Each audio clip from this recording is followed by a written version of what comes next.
Okay, so Mr. President, the floor is yours. Okay, thank you very much, Prof. VC. Um, so this morning, our mission is simple, and it's to pay a courtesy call on you and say hello and officially introduce ourselves since you came into office. This is the first time, although we've been having engagement. Notably was the school fees negotiations that were fully represented, and so we thought it wise to come to you and do the needful of greeting you and showing our appreciation for the good work that you did for us during the school fees negotiation era. And on behalf of leadership, I want to first of all say a big thank you for your leadership during the school fees negotiation, which greatly improved our pockets and my constituents. My constituents extend their appreciation. A lot of them would have sent you messages saying thank you if they had your number. Okay, so that is the reason why we are here this morning. And although you said that for any lobbying we should do some writing, I think that we'll still put in some here, or we'll still put across some of the challenges that we are facing as students and student leadership. Yes. However, we'll follow it up with a proper write-up at the right time, and we'll channel it through our mother, Dr. Anaman, to you, to your office for addressing them. Okay. So, Honorable Province, we are grateful over the years that graduate students, as graduate students, we've chalked a lot of success, although in the midst of the challenges, we've put ourselves through the years from the small numbers from SPH to main campus, where it began from the SPH and then spread its tentacles to the main campus. We are grateful and we are happy that we are seeing some strides in GRASAG activities as far as the university is concerned. The current one is that we want to also appreciate you. Recently, the school inaugurated the Graduate Studies Board, which we pray that it translates into a graduate studies school or a graduate school to facilitate or fast track most of the postgraduate studies activities as well. Another one is the addition of the MPhil program at SONAM, which also has improved our numbers as constituents or graduate studies constituents students. We are here to meet the MPhil postgraduate students, the MPhil students though, at SONAM. However, we are concerned that during the inauguration of the program, GRASAG was not invited from VC. So we don't know what happened, but GRASAG was not invited by the school activity, Prof. Okay. All right. Okay. So those are I'll say in a nutshell, just a bit of the successes. And then for our challenges, you mentioned, I think you took the wind out of our sail with some of the challenges. However, I'll still highlight some of them. The main one here, as far as GRASAG activities is concerned, is finance. Financing has been one of our challenges, in that most of the time the transfers are done either in the second year, or we have to write to finance directorate uh, and do follow-ups several times before we receive the transfers of the student dues. And this is a challenge and affects a lot of our activities. Recently, we organized a trip, an education trip to Amejope, and this had to be funded by the students or the constituents themselves. And GRASAG was not able to subsidize the fees because we had nothing in our coffers. As it stands now, we are running on a zero balance. FC, I'm actually. So it's really affecting our activities. We cannot even organize any conference at all because we do not have the money. Although we plan of organizing seminars for our constituents as part of our development activities. And the next one is about the students not being able to complete on time. We pray that management, university management, finds a lasting solution to this menace. And we not completing on time, we would want to look at a lot of the factors or factors that contribute to why students do not complete on time. And I hope that we have a holistic approach, or a roundtable and a roundtable discussion on why students from both from students' side. Well, we know some of the issues from our student side. However, we would want to find out from our mentors and then our supervisors and the lecturer side what is really causing why students do not complete on time. With this one, I'll leave it also for our organizer, Alaji, to also add on it. Maybe he will speak with regards to SBB, SAS, what is happening at SAS. And then it will give us the fair idea of what is some of the things contributing to. From SPH angle, we have, I would want to say that from SPH side, both students and our supervisors have something to do with it. Exactly. So those are our major challenges. And for the other ones, we want to request that we are billed for handbooks. Yet, from my first year, I asked for a handbook because I was going to pick a handbook for undergraduates, only for me to be told that, oh, it's for undergraduates. And I asked my coordinator, so where is that for the postgraduates or the graduate students? He told me it is on the way. Second year, the book hasn't come. And I believe that the current batch has also been billed for the handbook, yet it hasn't come. So I believe we are pleading that the will be provided with the handbooks at the appropriate time. We want to also inquire your plans for the graduate students as well, since you assumed office.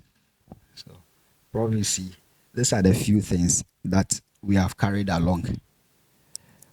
My other executives would add up. Thank you, Prof. I think my issue has to do with ethical clearance. I think most students students are usually delayed for over 5 to 6 months. just in acquiring ethical clearance from the school to continue their research work. Yes, please. And there are some instances, there are some individuals, they have to apply to Ghana Health Service for ethical clearance before they can proceed with their work. But the university has a policy which says that they have to acquire UHAS ethical clearance before they can apply to Ghana Health Service, which further delays students. So if you can look at it for us, you'll be very happy and glad. And I think one last thing is also we don't have any postgraduate office as graduate students. And over there in SPH, we don't have lecture halls for second year MPhil students, which is quite worrying because when they come, there's no place for them to stay. So they prefer to be at home. And I think it's not helping us at all. The state and the nature of our classrooms is not something pleasing to see or to talk about. Our chairs are not comfortable, and then it is not spacious enough. So I think the last one has to do with poor internet access, which doesn't promote students' research at all. Because as graduate students, we need quality internet access to support our research. And in Hohoi, we are really lacking in such field. So I plead that management should intervene to curb this challenge. Thank you very much. So thank you very much. To add to that, I think there's a challenge also with faculty. Probably the number of lecturers we have. For some of the graduate courses, the number of faculty handling them are few. So it makes interaction and time with faculty also a little difficult. So we'll be glad if we could have more faculty to help, because we realize that some are not just teaching the postgraduates, but also teaching undergraduates. So there's virtually little time for the postgraduate to have with the faculty. And this is a humble suggestion also. Postgraduate students would like to have a personal meeting with you as Prof VC. So we would want to know if you'll be able to make time for a one-day meeting with all postgraduate students. They would wish to have a face-to-face meeting with you. Thank you.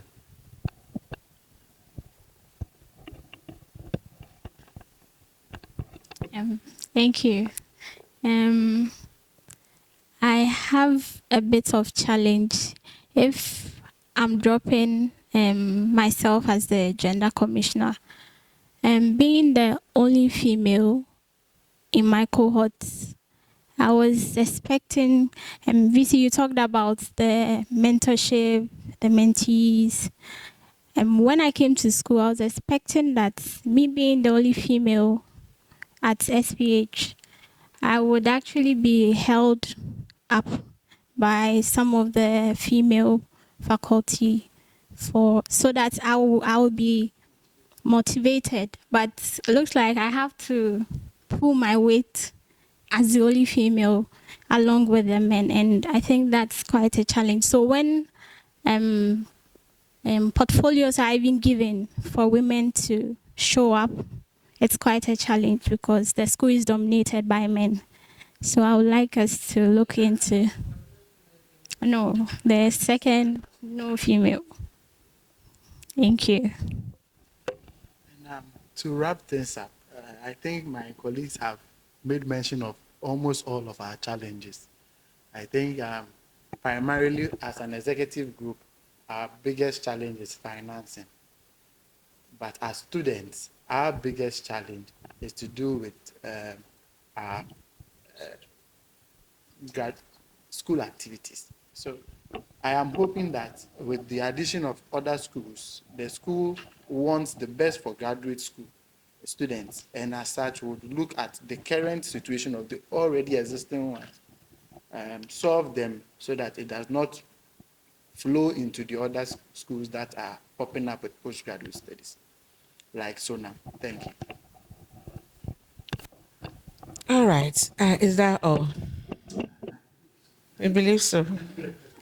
All right. So thank you again for what you have said. I wish that this is into a writing to my office so that we can act on it officially. But nonetheless, I have heard you. So I first want to start from the angle of alumni. Um, most of you are already working, and so when you finish, the undergrad is young. He's not going to start looking for a job, national service, and all that. But I know that you would be our strongest anchor for alumni, and so I want to encourage you to strengthen that aspect also. In terms of those who have finished, where are they? Have you put them together? Are you engaging them so you can link them to the university as soon as possible? I also want to draw attention to the opportunity you have to serve on various boards and committees as far as the university council is even concerned.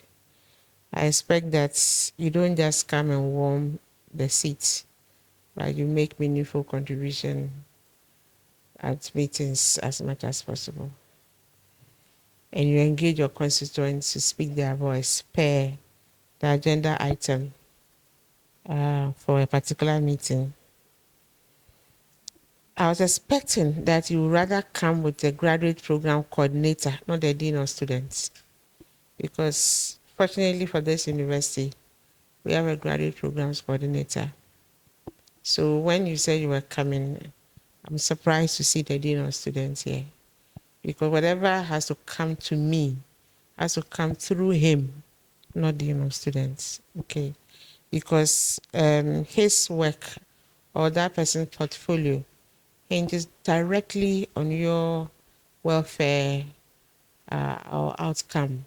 So all these things that you have enumerated, I'm expecting the graduate program coordinator to be the person who will see to a logical implementation of the challenges that you have. Bro, please, yes, we have a challenge with our international students. They are paying their fees in dollars, and so we are pleading if they can be paying in CD equivalent, at least to help in this challenging times that we are in. What's the difference between CD equivalent and CDs? In cities, if they will be made to pay in cities actually, and their fees also reviewed as well for them. Which program is that? SAS? SAS, yes. I haven't started it. Thank you very much. And also, we those at doing the apply the PID, our program entails a lot of field work. And as it stands, we are supposed to be in the field. We had already gone for one, and we are back. And we are. The reason why she actually delayed was that she had to submit a field letter to the directorate. For another program? Yes, which was we started yesterday. And our challenge is with finance. Going through to do most of this field works, we spend a lot. Like you say field work, what exactly do you do when you go? Yeah, so we'll go to the field, more like engage in the activities of the directorate. We have our objectives that we go. If it is data collection, you will have to go to various levels of. The data collection for your research or normal data collection? So we have more like this one, this particular field work. We have secondary data analysis. We are doing secondary data analysis for this particular one. So we have objectives set that when we go, we'll look at various data sources at the directorate, depending on the disease condition that you are looking at. Then you pick the data at the various levels maybe district, regional, and then you go to national. And all this entails money. Sometimes we have to deal with the pomposity of the surveillance officers who are to help us in the data, to give us, help us in the data collection, and all the challenges and the travels up and down. Your recommendation is for them to reduce the fieldwork components, or not the fieldwork component, but at least for some bursaries to be made available for the program. Last 2 months, I had to represent the program on at the GFELT graduation, at which we went to present an abstract, a poster abstract for the group. Yes, and we had to foot that bill from our own pockets. But for the assistance of our dean, I wouldn't have been able to go. So probably we are appealing that some funds be made available or be allocated for the MPhil Applied Equity program. So that should some programs come like that. I don't know much about what you are talking about, so let's talk Okay. and then we see All right. what the other options will be. Okay. Right, but perhaps some grants can be written for some, and I don't see impossibility in anything. I always say that it's just that funds are difficult to get, but a funder can incorporate. So if we have a grant that takes care of, let's say, 10 of the students in the cohort, at least every cost will be covered, and including fieldwork is easy. So before I came here, we had a grant from Norway that would fund about 24 or so of the employees, and it takes care of their fees, a laptop, some stipend or whatever. You know, the PhD, 2 PhD students are going to Norway versus not. You don't pay your fees, so you can use your fees for building. And so if we have grants, it's easy. But if you say you come from the university doesn't have to that one. It's not possible. But we can discuss these things. Yeah. The only lady hanging the shine, okay? And then we'll do what we have to do on our parts to ensure that we are comfortable. So your name is George Aziato. George, Duncan, Elijah, Abner, and Jimmy. Their first name is what? Goku? Yes. Goku, Abner, Elijah, Duncan, George. We wish you all the best, and I'll see you when the meeting is set up at the basics. Thank you very much. You're welcome. That in this short space, you still accommodated us. Thank you very much. You're welcome. All the best. Thank you very much.